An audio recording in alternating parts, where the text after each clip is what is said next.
Jayson Tatum has been playing his best, averaging just over 22 points per game in the series on just 34% shooting. Draymond Green has also struggled in the series, only scoring 17 points through 4 games. In fact, he has more fouls in this series than he does points. Here's Green on Steve Kerr's decision to take him out of the game in the fourth.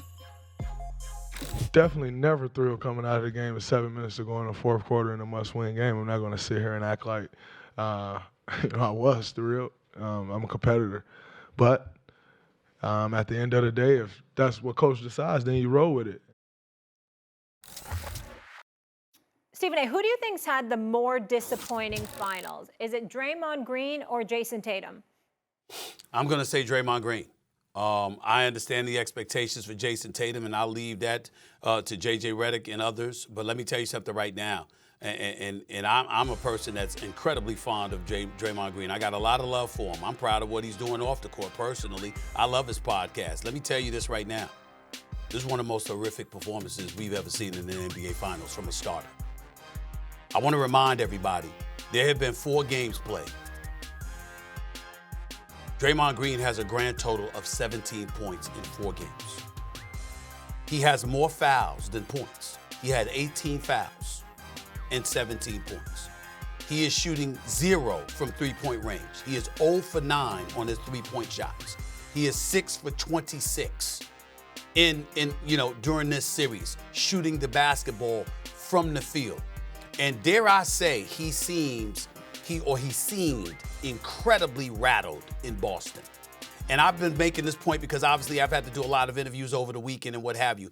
And what I've said to everybody is this: Cleveland's got a rabid fan base, damn good sports fan base. We get all of that. Toronto, obviously they got their home crowd and what have you, and it was a thrill to be there during the NBA Finals. Canada had a champion, in the finals and all of this other stuff. They ain't Boston.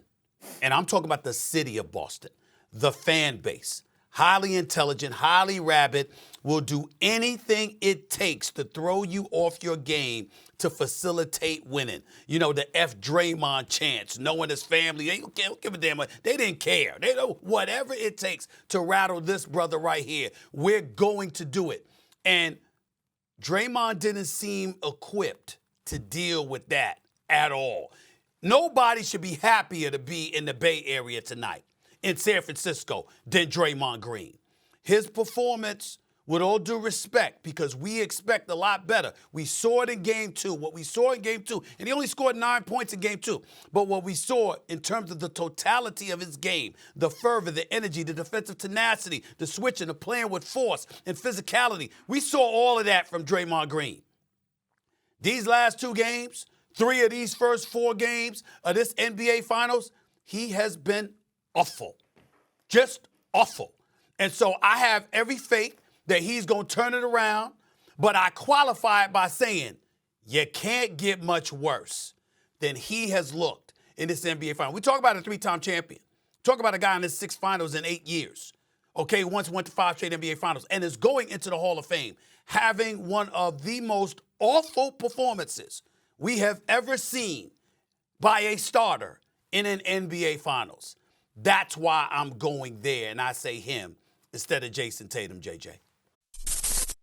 Thanks for watching ESPN on YouTube. For live streaming sports and premium content, subscribe to ESPN+.